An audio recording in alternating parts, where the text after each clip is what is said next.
Assalomu alaykum kanalimiz obunachilari.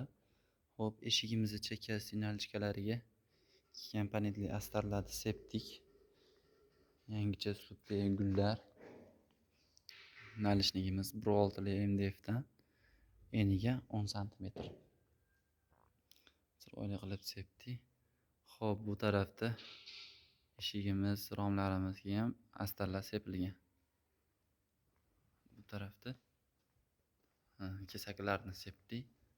Komponentli astar. Rezinkalarni o'rni, daborlarni o'rni oshmoshg'u qarshiliklarigacha ochib qo'yganmiz. Bu tarafda endi sepiladigan nalchkalarimiz.